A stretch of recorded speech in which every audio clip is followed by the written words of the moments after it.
Seguimos con 5 sentidos. Vamos a hablar ahora de economía porque se vienen los consejos de salarios. El gobierno ya presentó los lineamientos. Vamos a ver cómo se viene eso. Y también vamos a hablar de inflación y del dólar. Y por eso recibimos a nuestro columnista en economía, Luis Custodio. ¿Cómo estás, Luis? ¿Cómo te va, Caro? Buenos días para todos. ¿Cómo andan? ¿Bien?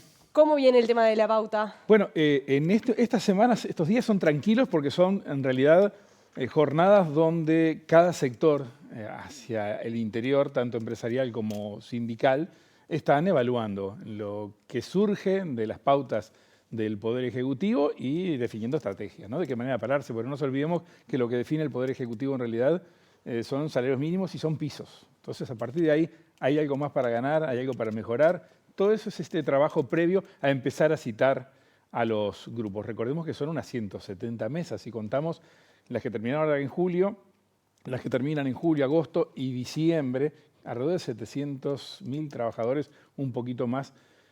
Hay algunos grupos importantes afuera, por ejemplo, no están en esta ronda pesca, construcción, frigoríficos, porque tienen otros plazos, pero tenemos una representación muy importante de trabajadores. Vamos a apoyarnos en algunos números, en algunas placas a propósito precisamente de las pautas para recordar que tuvimos en este anuncio de parte del Poder Ejecutivo algunas cuestiones que se mantienen, algunas pautas que son las mismas que teníamos antes. Duración 2 años en la gran mayoría de los acuerdos y ajustes semestrales y nominales, no están atados ni a inflación proyectada ni a inflación pasada. Y después hay algunas modificaciones y hay novedades. El tema de las franjas que fue discutido sobre todo en la segunda franja, ¿no? Claro. La extensión de la segunda franja. Claro, esa es una novedad, definir franja. No la definición de franjas en sí, sino qué tomar. Porque podía haber sido, por ejemplo, como en su momento se utilizó, franjas de acuerdo a al dinamismo que tenía cada sector de la economía o por sectores. Acá se decidió por salarios, que por ahí viene la novedad. Claro, entonces. Por ahí viene la novedad. Se ha generado mucho ruido acerca de una franja, la del medio, fíjense ustedes, entre 40.000 y 165.000 pesos para hacer referencia redonda. Dicen, pero hay mucho eso, hay una diferencia enorme adentro y es legítimo pensarlo así. Ahora, acá lo que se intentó fundamentalmente fue establecer la mejora para los salarios bajos, los más bajos. Y luego también entender que había una franja de trabajadores, ahí la ubicaron en los 160.000 en adelante, que en realidad podían estar con un mantenimiento salarial y sin hacer el esfuerzo a nadie para mejoras. Y después quedó la bolsa en el medio, porque lo que importaba era precisamente la parte más baja. Y te aseguro, es muy complejo, y lo vivieron así también el Ministerio de Trabajo y Economía, las negociaciones, muy complejo decir dónde hago el corte, ¿verdad? Hacemos el corte solo para los 25.000 pesistas, para los 35.000 pesistas, lo ubicamos un poco más arriba, más abajo, bueno. ¿Es consecuente que el foco se haya puesto en salarios menores a los 38.950 pesos porque el gobierno ya había hecho hincapié en que los 25.000 pesistas iban a ser su prioridad, ¿no? Claro, claro, y fue un poquito más allá, ¿no? Con este casi 39.000 pesos que tenemos ahora. El incremento que dice ahí es en realidad de referencia para el primer semestre, pero recordemos que son 4 incrementos y en términos reales para la primera franja queda alrededor de un 4% de incremento en los 2 años, algo más del 4%, para la segunda en torno al 2% y para la tercera nones, mantenimiento, ¿no? de capacidad. Pero hay otras novedades acá, los correctivos. Que haya correctivos no es una novedad en sí. La cuestión es en qué se aplican. En este caso se toma la inflación subyacente. ¿Qué es la inflación subyacente? No es el índice de precios al consumo, sino depurar de ese indicador todo aquello que se considere volátil. Frutas y verduras y, por ejemplo, un precio administrado, pero que en realidad no se controla como es el de los combustibles. Claro. ¿No? Entonces, despejando eso, se considera que hay un núcleo que debería tener un comportamiento más estable y es lo que se toma como referencia, y solo para las franjas 1 y 2. ¿Sabes lo que está detrás de todo esto? Algo ¿Qué está detrás de todo esto? Y que trata de no usarse ese concepto porque genera rispidez, desindexación. Bueno, ya empezó con polémica este gobierno con ese tema. Claro, en su momento se hizo mucho ruido con eso, que se hizo, creo, a mi juicio, mucho más ruido del que en realidad corresponde para una cuestión de estas características. Pero ya se está viendo ese piloto de desindexación que proponía el Ministerio de Economía. Desindexar significa no atar a la evolución de un indicador, en este caso la inflación, un determinado precio, en este caso hablamos de salarios, ¿verdad? Bueno, entonces, al tomar en ajustes nominales, ¿sí? Ya no están basados en una proyección de inflación. ¿Dónde viene luego la indexación? En un correctivo, que al final te va a empatar la situación. Ahora, si ese correctivo es inflación subyacente y no es el IPC, ya hay un cambio. Hay desindexación, por lo menos en la última franja y parcialmente las anteriores, porque no se toman en cuenta ni lo que se hacía mucho tiempo atrás con inflación alta, que era la inflación pasada, pero que te condenaba de alguna manera a que se siguiera transmitiendo la inflación más adelante, y tampoco la inflación futura a 12 meses, porque hoy en términos de inflación baja que tenemos, y ahora podemos hablar de eso, la situación es justo bastante más fácil. Pero veamos una placa más a propósito de consejos de salarios y pasamos a inflación. Este es el contexto en el que llegamos ¿Cómo arranca, a esta ronda. ¿no? Claro, porque fíjate, venimos de la 10ª ronda, muy particular, estuvo la ronda puente además, pandemia, toda aquella situación donde hubo que hacer acuerdos para tratar de por lo menos de salvar el empleo. Bueno, en aquel momento, fíjate, llegamos ahora con 36 meses, unos 200.000 trabajadores que incorporaron algo de crecimiento, recuperaron el nivel, no lo perdido, el nivel y tuvieron crecimiento. 207.000 trabajadores son los que recuperaron. Ahí está. Después, aquellos, pero con crecimiento, sobre todo. Después están los que recuperaron, sí, el nivel que habían perdido previo a la pandemia, pero no tuvieron crecimiento, empataron, ¿verdad?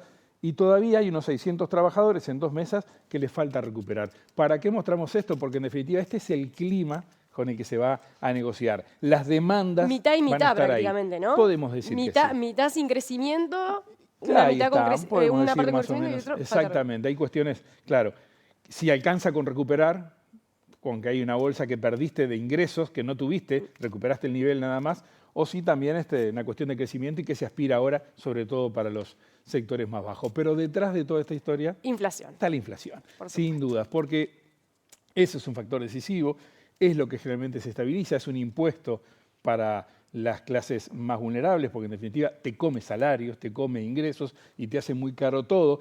Y acá hay una referencia que es interesante tomar. No hacen falta los números, ven que solamente están las líneas. Estable. Les voy a explicar de qué se trata. Dentro del rango meta. Ahí está, eso es lo que queríamos mostrar.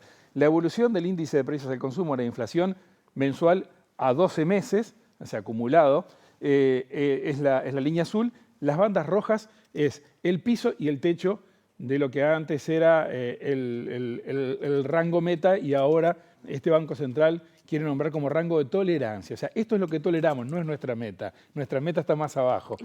Cambia el concepto, pero los números siguen siendo lo mismo. Fíjense ustedes, entró hace 2 años y no salió nunca más de ahí. 25 meses llevamos. Esto es una novedad para nosotros. Es un hito para Uruguay, sí, tener desde hace ya 2 años, 25 meses en concreto, no están atados a la volatilidad de los precios. Y esto permite una cantidad de cuestiones que se hacen más previsibles. Incluso quita presión a la negociación colectiva de los salarios. Tiene un vínculo totalmente directo. Hoy, en un rato, se está reuniendo el Comité de Política Monetaria del Banco Central. El Banco Central va a resolver, el COPOM, este Comité de Política Monetaria, a propósito de las tasas de interés. Tasas de interés que están en alza, tuvieron 3 subas seguidas y un mantenimiento en la última reunión en mayo. ¿Y por qué suben? Porque es un instrumento que se utiliza para tratar de controlar la evolución de los precios, de influir en expectativas de los analistas y de los agentes de mercado y en la realidad en los precios en sí, tratando de encarecer el dinero.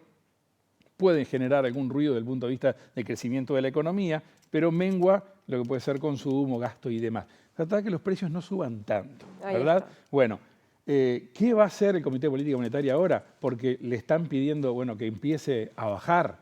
Se va a analizar ahora. La respuesta la vamos a tener en un rato, Ahí ¿no? Yo te diría 50-50 entre que la mantienen y la bajan. Ahí seguramente ya está tomada la decisión, nada, lo van a discutir, pero tengo alguna duda si lo bajan ya o lo bajan en la próxima. Pero la tendencia, si esto se mantiene, es esto. Porque, ¿qué pasa? Todas las expectativas de los distintos agentes están a la baja, pero todavía no están en los niveles que se quiere, y además hay ruidos de afuera. Y los ruidos de afuera pegan en esta otra variable. El dólar. Claro. ¿Qué podemos decir del dólar? Claro, porque, fíjate, Caro, los que están presionando mucho para que la tasa baje con su opinión, lo que dicen es precisamente quiten el pie de encima al dólar, que está planchado. Es cierto, el dólar tenemos a la baja, el primer semestre fue una caída fuerte, y eso hay sectores a los que los perjudica. Está bien que la competitividad no es solo dólar, pero es un primer reflejo y que tiene a todos muy sensibles. Y un ¿verdad? dólar, como decías, que está planchado a nivel mundial, ¿no? Ahí No está. tiene que ver solo con Uruguay. Acá otra vez, una gráfica que lo que quiere mostrar es evolución nada más. Fíjense ustedes, había llegado a un nivel alto por allí por el arranque, es enero el pico más alto, aproximadamente de enero 2025, y empieza a bajar. ¿Qué es este indicador? Es el dólar frente a una canasta de 6 monedas relevantes del mundo. Está el franco suizo, está el euro, hay alguna otra más, y que nos muestra con esta caída que el dólar está perdiendo valor en todo el mundo, por una cantidad de circunstancias que se pueden hablar en otro momento. Hay poco que desde Uruguay se puede hacer para mitigar esto. El dólar en Brasil, por ejemplo, que es una referencia que tomamos mucho nosotros, casi que el peso acompaña el movimiento del real, y perdió ahora un 11-12% en el primer semestre el dólar frente al real, más o menos lo que perdió acá, un 10% frente al peso. Hay factores externos que influyen y sobre los que nada podemos hacer, y además, ¿qué va a pasar más adelante? No sabemos, Tampoco incertidumbre. Aranceles, guerra comercial, conflictos bélicos, sí, bastante más agudos, como tenemos, por ejemplo, en Medio Oriente. Hay una cantidad de cuestiones que no controlamos y que pesan, y que por lo tanto influyen en esto.